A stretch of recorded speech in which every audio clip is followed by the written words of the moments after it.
The smell of cinnamon and cardamom drifted through the kitchen, blending with the hum of clinking porcelain. Rina stood in the doorway, diploma case in hand, still dressed in the navy blue pantsuit she'd worn to the graduation ceremony that morning. Her mother, dressed in a crisp ivory blouse and diamond earrings, was placing handcrafted pastries onto a silver-tiered tray. "Anjali deserves it more, honey," her mother said, not even looking up from her careful arrangement. "She's always been more focused on her studies. You've always had other interests." The word interests hung in the air like an insult, thinly veiled in sweetness. Rina didn't move.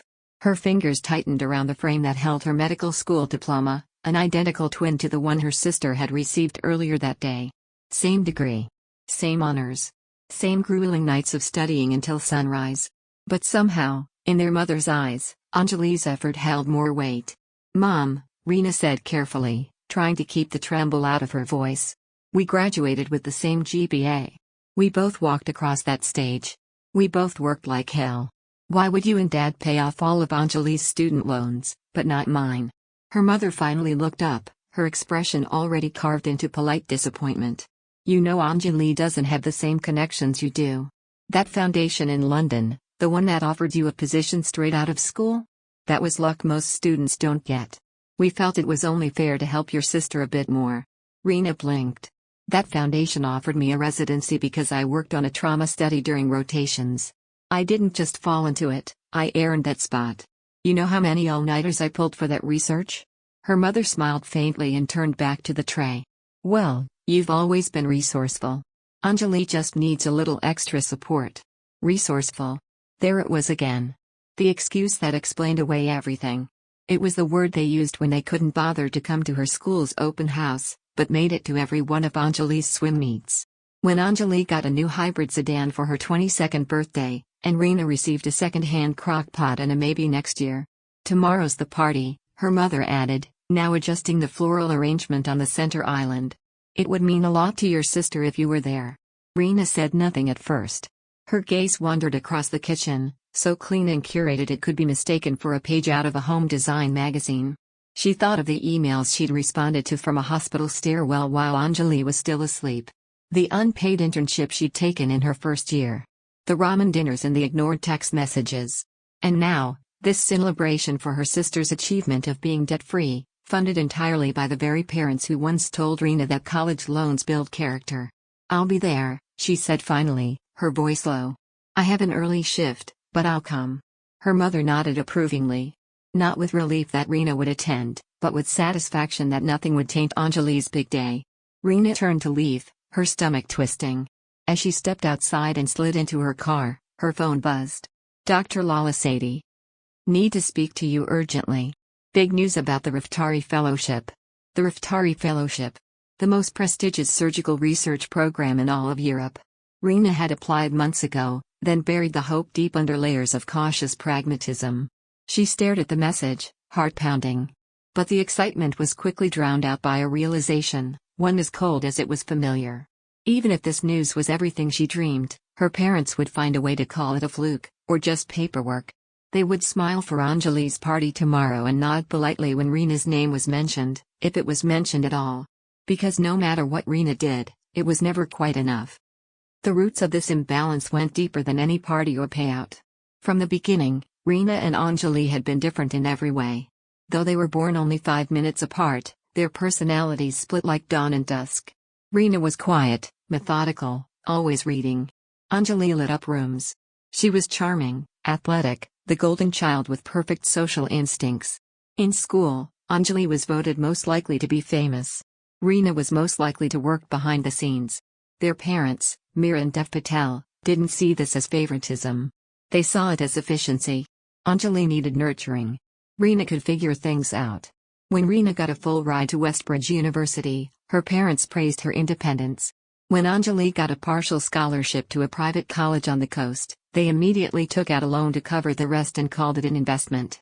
Rina never complained. Not once.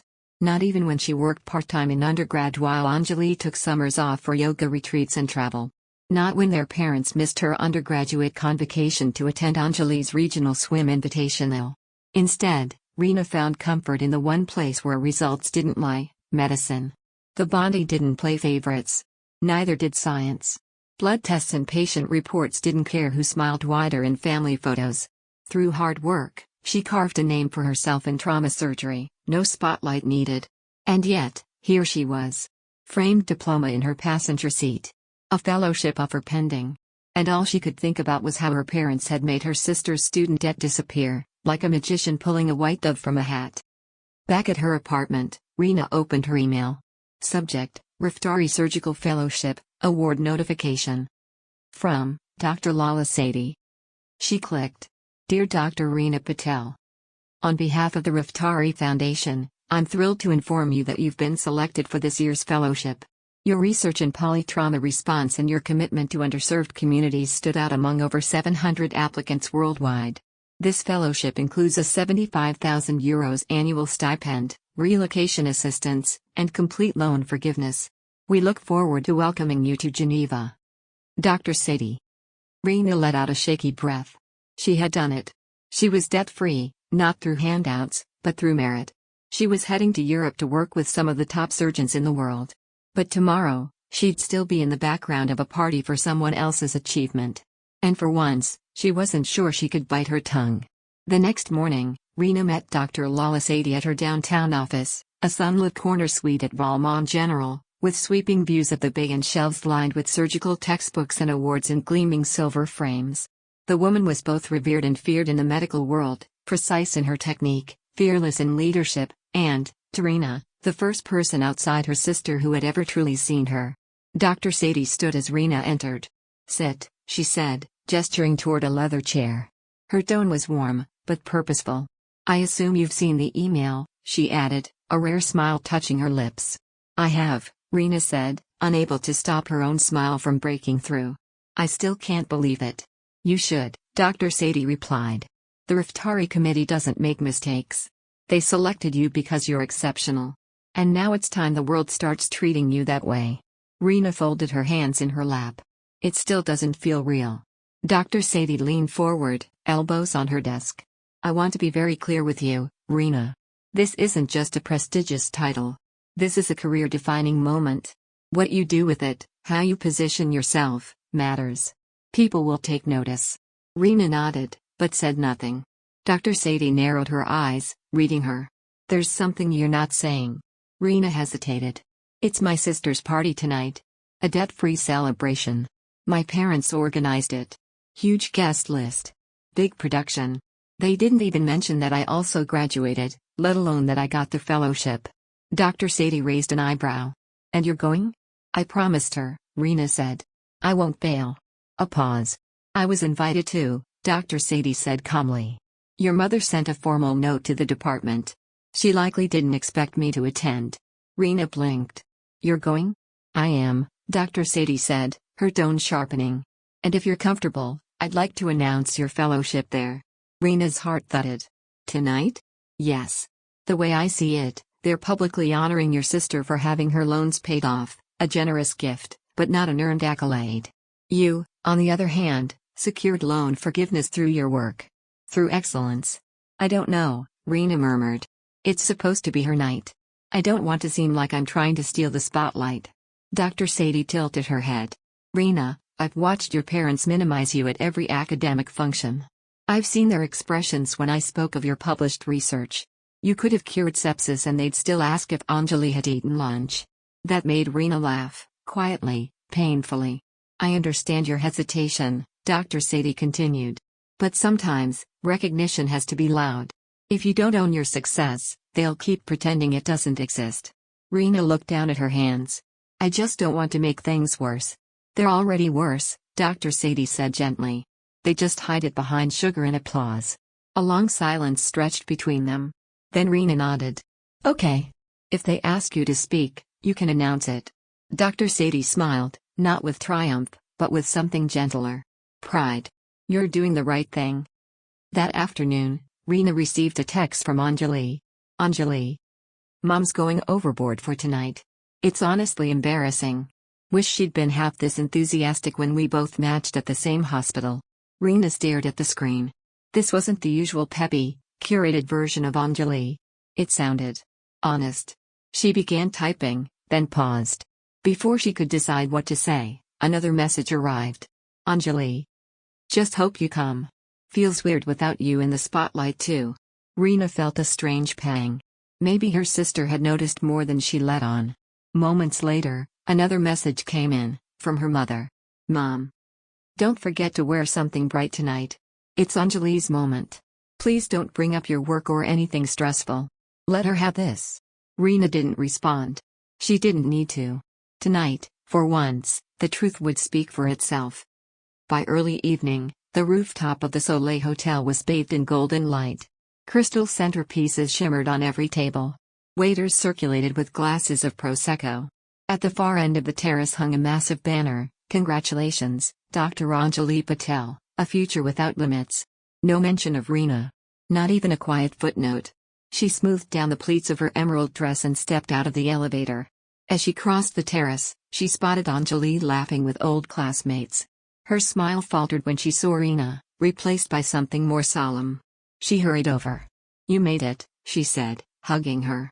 "Of course," Rina replied. "I'm sorry about all of this," Anjali added quietly, motioning to the decorations. "I told them it was too much. You know how they get." Rina nodded. "It's okay.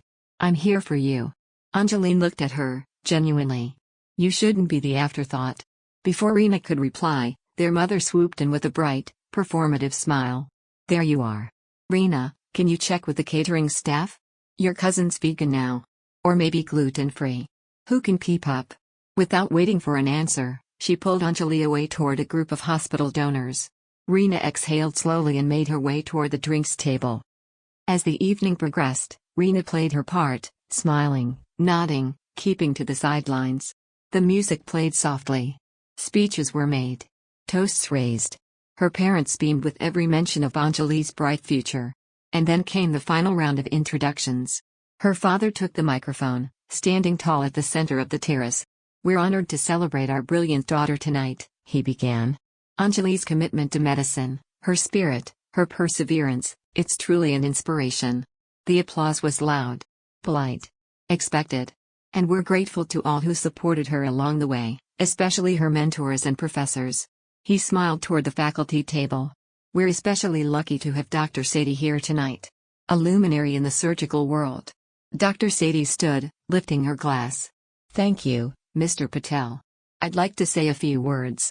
A hush fell. She stepped forward, her crimson wrap fluttering lightly in the breeze. "I've had the great pleasure of working with many talented students in my career," she began.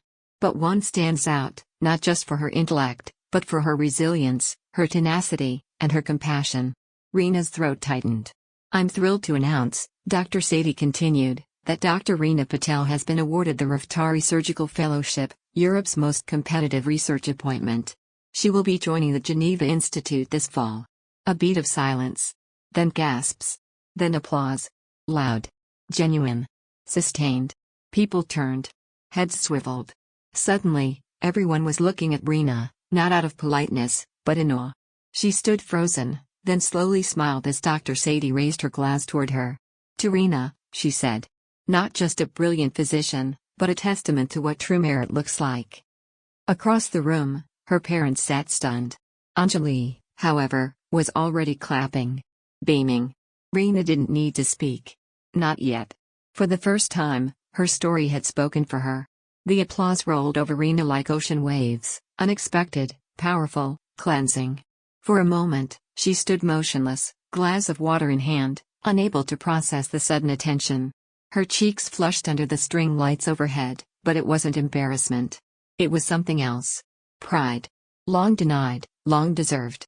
At the other end of the rooftop, her parents remained frozen at their table. Her father's wine glass hovered midair, lips parted as though he'd been preparing another toast for Anjali. Her mother had dropped her napkin without noticing, fingers still curled in her lap. And yet, the guests were already shifting. Dr. Wu, the surgical director at Bayview Medical, was the first to approach. "Dr. Patel," she said, offering Rina a firm handshake, "I've read the Rooftop Journal. Your polytrauma work is exceptional. Truly. You must come speak at our fall symposium." "Thank you," Rina said, her voice steadier than she expected. Another surgeon followed. Then a former clinical instructor. Then two residents who barely acknowledged her during rounds now grinned as if they'd always known she was destined for greatness. In 15 minutes, the room had changed. It wasn't just Anjali's party anymore.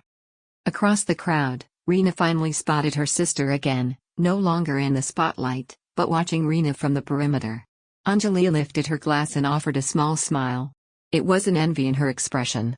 It was something more complex, maybe relief. Maybe regret. Rina moved to her side. "You okay?" she asked. Anjali nodded slowly.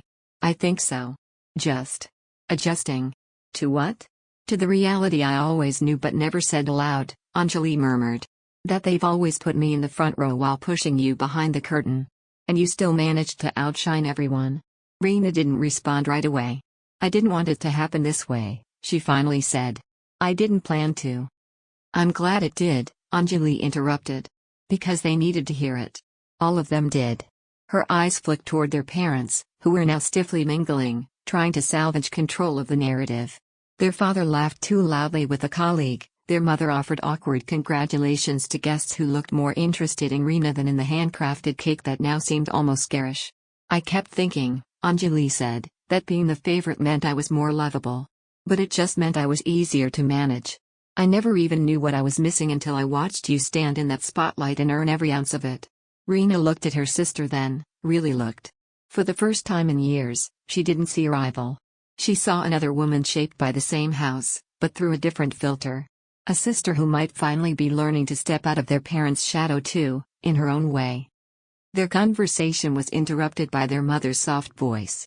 "Girls," she said, approaching slowly, her smile taut as embroidery thread. "Quite the night, isn't it?" Their father was a step behind, adjusting his tie. "Rina," he began, clearing his throat. "That announcement was surprising. But impressive. Really. You should have told us you were applying for something so prestigious." Rina kept her tone polite. "Would it have made a difference?" Her mother's expression flickered. "Of course it would have." Rina raised an eyebrow. "Like it made a difference when I published in Surgical Weekly? Or when I won the Karate prize in undergrad and you skipped the ceremony because Anjali had a mock trial presentation?" The words weren't said with venom. Just fact. Unarguable. Undeniable. Her father sighed. "We've always supported you girls in different ways." "I know," Rina said softly. "You gave Anjali applause. You gave me silence." Anjali stepped in, her voice firmer than Rina had ever heard it. "You should have celebrated her years ago. Tonight doesn't erase that." Their parents exchanged an uncomfortable glance. "Well," their mother said, voice brittle, "we're proud of you both. That's all that matters now, isn't it?" "Sure," Rina replied, "but pride doesn't undo neglect." Later in the evening, as the string lights dimmed and guests filtered out with tiny dessert boxes and congratulatory air kisses, Rina found herself sitting alone near the terrace railing. She sipped sparkling water and watched the skyline twinkle beyond the hotel's edge. Her mind wasn't on the party anymore. It was on Geneva. On her next chapter. A place where she wouldn't be measured against anyone but herself. She'd barely noticed Dr. Sadie had approached until the older women sat beside her. "You were poised," she said. "Even with the shift in the room." "I was watching. I felt like I was floating," Rina admitted. "And also like I wanted to disappear. That's what visibility does to people who've spent their lives invisible." Rina turned to her. "Do you ever get used to it?" Dr. Sadie smiled dryly. "You learn to stand in the light, even when it burns a little." They sat in silence for a moment before Rina asked, "Did I do the right thing, letting it be announced like that?" Dr. Sadie looked out at the city. "Would you rather have hidden it to protect people who've never protected you?" "No," Rina said. "But I'm not used to being seen." "Well," Dr. Sadie said, standing and straightening her blazer, "get used to it. Geneva's just the beginning." As Rina gathered her things, her phone buzzed again. "Anjali.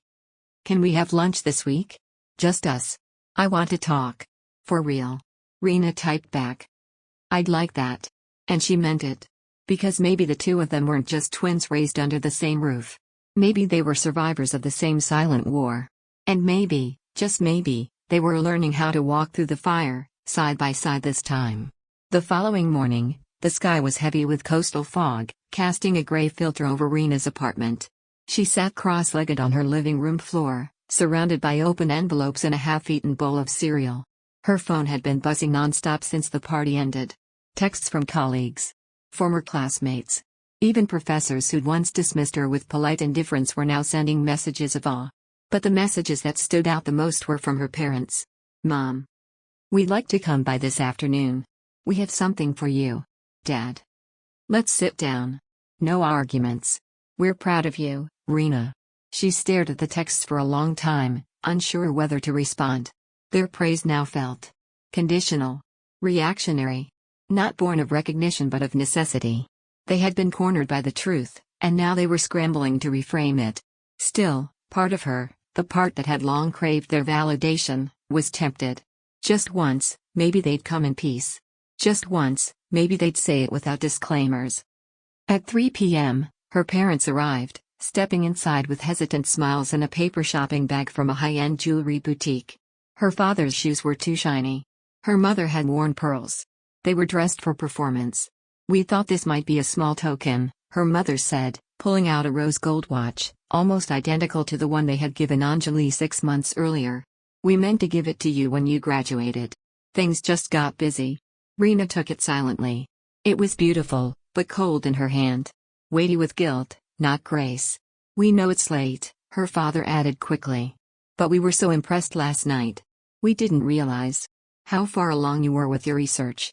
You really kept that quiet. I didn't keep it quiet, Rina said, calmly. You just weren't listening. Her father's face twitched. That's not fair. No, Rina interrupted. What's not fair is that you showed up to Anjali's pre-med mixers and mock interviews, but didn't even acknowledge when my research was published in the Journal of Trauma Surgery. Or when I was shortlisted for the Rayner Fellowship last year. Her mother crossed her arms. Anjali needed more encouragement. You always seemed like you were fine. That's not encouragement, Rina replied. That's favoritism. And it didn't just affect me. It affected her too. They stared at her. Do you know what Anjali said to me last night? Rina asked. She said being your favorite made her dependent. That she never felt like she was allowed to succeed on her own. You clipped both our wings, just differently. Her parents were silent. Then her mother's eyes filled with tears. We didn't mean to make you feel unloved. You didn't make me feel unloved, Rina said. You made me feel unseen. After they left, she placed the watch in her desk drawer, still in its velvet box. It wasn't that she rejected their gesture, it just no longer held power over her. The old Rina might have let that gift erase years of inequality. But the woman she was now didn't need trinkets to measure her worth. The rest of the week unfolded like a slow unraveling of the past. Some guests from the party reached out with apologies, expressing shock over how clearly the imbalance had played out in front of them. Others, like Anjali's old volleyball coach, simply sent congratulations and avoided the deeper implications. Her maternal aunt, Aruna, left a voicemail that surprised her most. I'm sorry, Rina. We all saw how different the treatment was. I should have said something years ago. I was a coward. But you showed us all what grace under pressure looks like. Your parents may not say it clearly, but I will.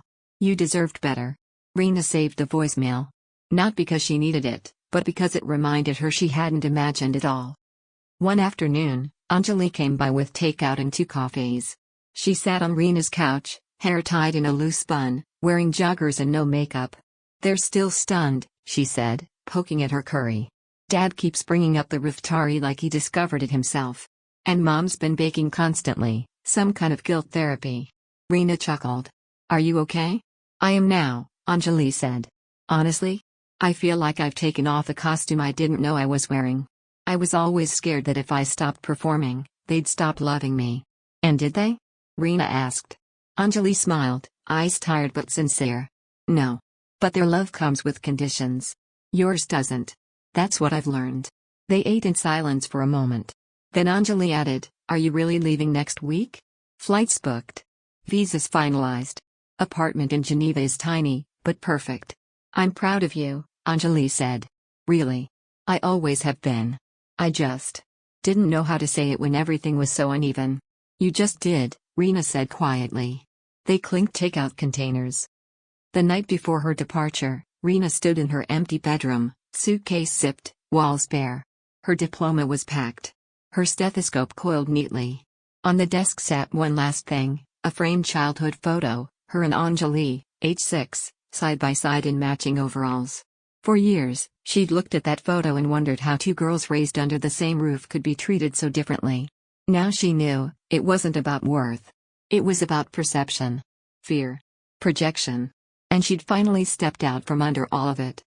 At the airport, Anjali hugged her tightly. "You're going to change everything over there," she said. "Don't forget to sleep. And text me. And keep showing off. You've earned it." Rina smiled. "You, too.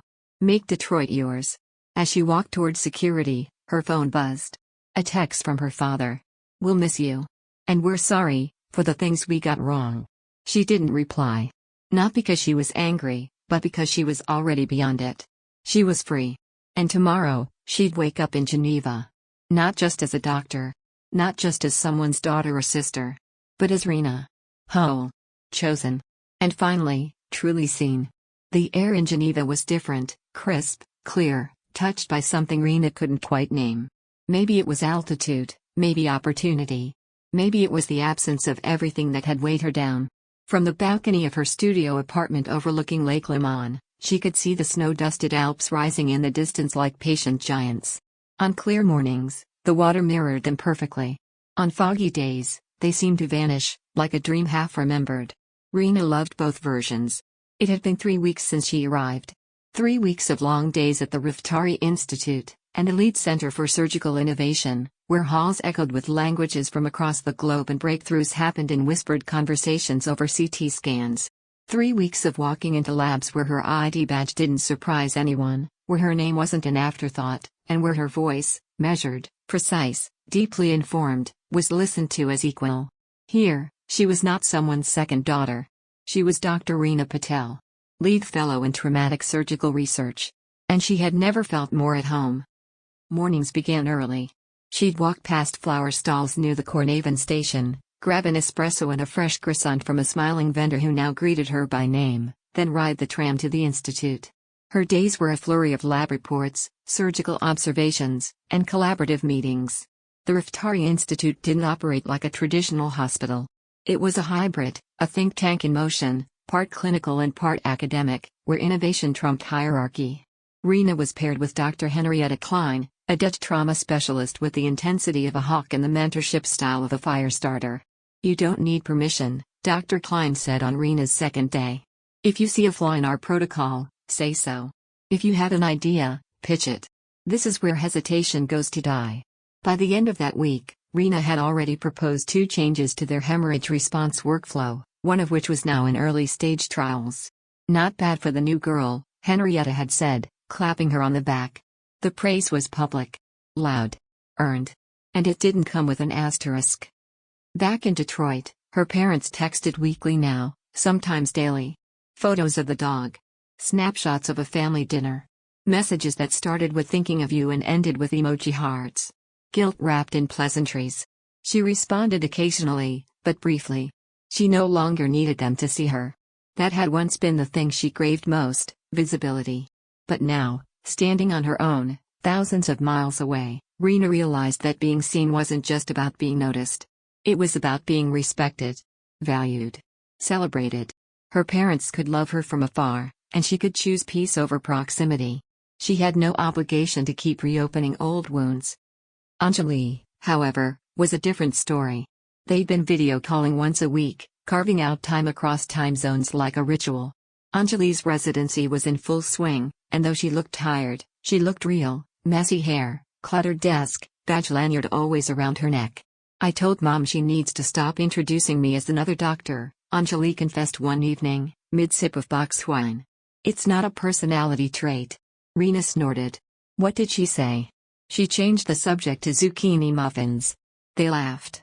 The sound was easier now, unburdened. "Guess what?" Anjali added, grinning. "I gave a presentation this week. Psychiatry ward protocols. It went well." "I'm proud of you," Rina said, and meant it. Anjali tilted her head. "Do you ever feel guilty for pulling away?" Rina paused. "Sometimes. But mostly, I feel lighter." Anjali nodded slowly. "Yeah. That's it. Lighter." Midway through her second month, Rina received an invitation. Women in Global Surgery, Winter Roundtable. It was a conference hosted in Copenhagen. The keynote panel featured the world's leading female surgeons, including, to her astonishment, Dr. Lala Sadie. The email read: "We would be honored to have Dr. Rina Patel join us as a featured speaker, to discuss the intersection of gender, mentorship, and international research advancement." She read the line 3 times. Then she set the laptop aside and sat still in her chair, heart thudding, not with fear, but with arrival. This wasn't a door someone had cracked open for her. This was a door she had built. And now others were knocking. The night before the event, she stood on a small stage in a lecture hall in Copenhagen, staring out at a room full of future surgeons, all waiting for her words. She started slowly. "I used to believe that being the quiet one meant I had to work twice as hard to be heard." Pause. "I was right." Laughter, soft but knowing. "But I also believed that the people who mattered would eventually notice. I was wrong about that." Silence now. The people who mattered didn't show up. So I learned to show up for myself. She spoke about her journey, not as a wound, but as a roadmap. Not just about rejection, but resilience. Not just about injustice, but identity. By the time she finished, half the room was scribbling notes. The other half was watching her like they'd just met someone they needed to become. After the conference, she sat by the canal with Dr. Sadie, sipping tea. "You were electric," her mentor said. "You've come far." Rina looked out at the rippling water. "Sometimes I forget who I was back then. The version of me that begged to be seen." "She's still with you," Dr. Sadie said. "But now she stands taller." They didn't talk about family that night. Or apologies. Or guilt. Some things didn't need revisiting. They simply became layers, present, but no longer heavy. That weekend, Rina returned to Geneva and stood once more on her balcony. Below, boats drifted like slow-moving thoughts across the lake. She looked out over the horizon, where mountain met mist, and whispered quietly to herself. "You're here. You made it." No spotlight. No applause. Just wind. Breath. Stillness. And the profound truth of building a life that didn't require anyone else's permission to begin.